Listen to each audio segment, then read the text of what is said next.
Hi there, how are you? This is welcome to NFTMetta.com podcast.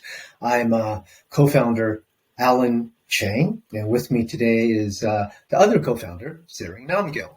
And we're starting our first podcast, and this is very exciting for us because we've not done this before. So we're a bit jittery, but nevertheless, I think there's always a beginning, and every beginning is potentially exciting. So we will give it a try, right, Siri? Yes, sure. How Okay. are you? So yeah, very good. So basically, NFTMetta.com is a new website that we are launching together, and we're both veteran journalists of many years' experience.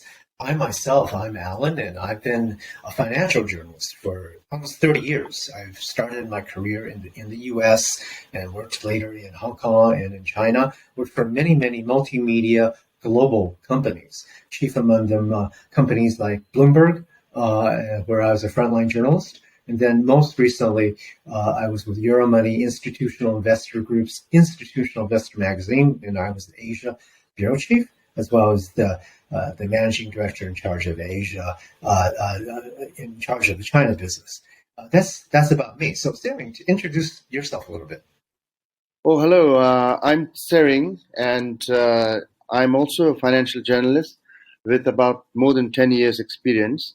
And I worked in Taipei and briefly in London and also in New York and finally in Hong Kong, where I covered the Asian regulations, especially with respect to the cryptocurrencies and blockchain for MLEX Market Insight, which is the leading um, regulatory risk news agency. So that's about me. Excellent. So, Siri, tell me, in your opinion, why are we launching NFTMetta.com? From my perspective, I think this is a very interesting and exciting field, NFTs, non-fungible tokens. It's a great tool for people in the creative industries. But from your point of view, why are we doing this?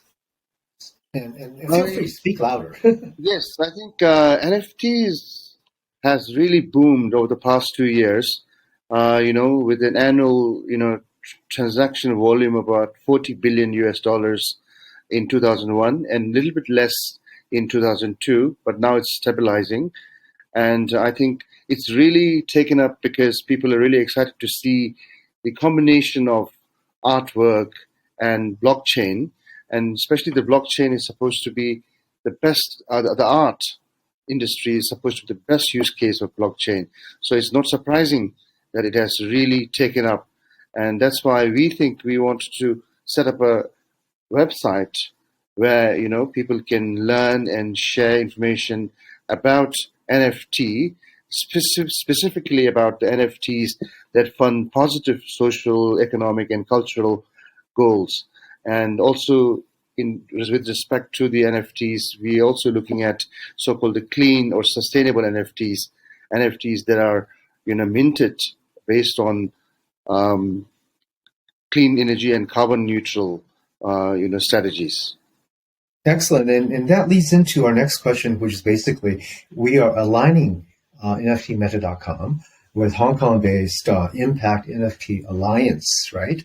And from my perspective, this alliance is really a great way for us to engage with a group of active investors and people who are encouraging investors to go and do ESG type of fundraising for charitable causes. But from your perspective, why do you think this is a good idea? Yeah, I think NFT market is very big and it's kind of scattered.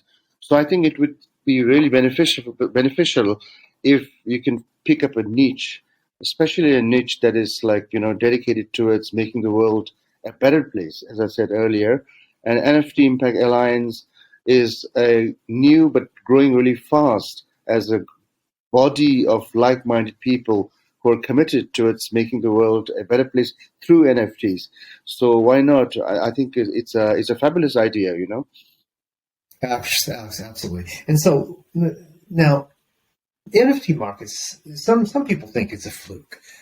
My personal opinion is I don't think it's a fluke. It's the beginning of a new asset class. But Sarah, from your perspective, and you've been covering the crypto area quite a bit, do you think this is a fluke?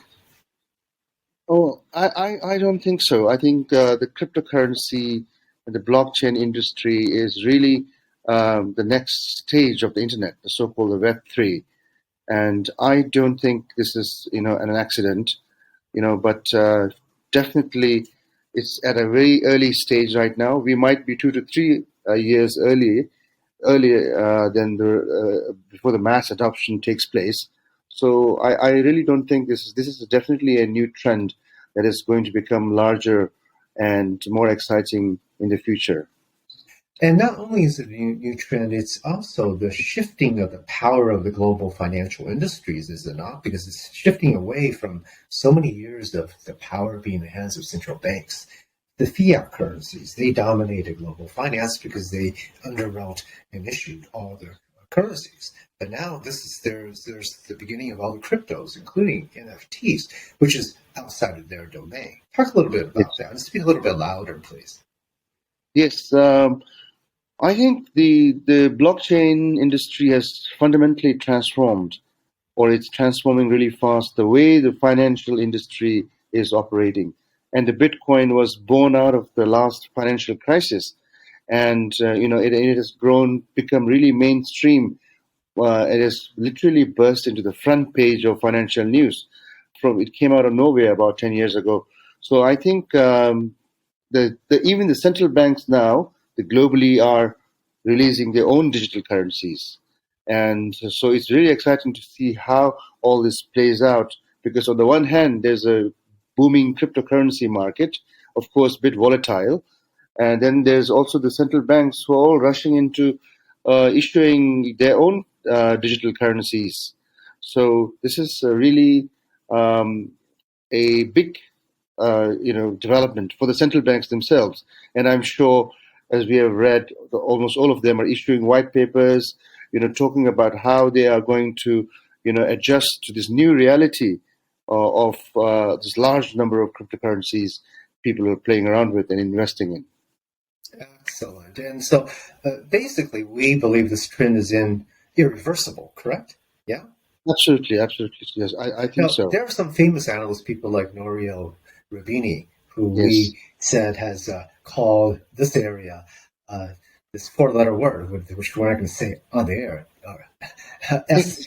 SH and then dot, dot, dot, dot, dot, coins. Yes. Yes. And what do you think about that? Do you think that's his analysis is incorrect?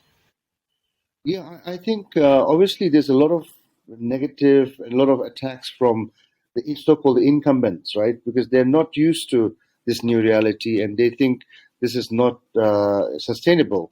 But I think this particular person you mentioned, I think he himself has now, I heard, doing something with blockchain and cryptocurrencies.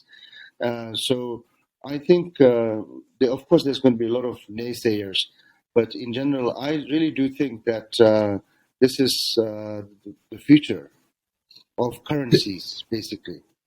That's a very interesting trend, and we'll end it right there, Sarah. Thank you so much. This is our first inaugural podcast. We're very excited.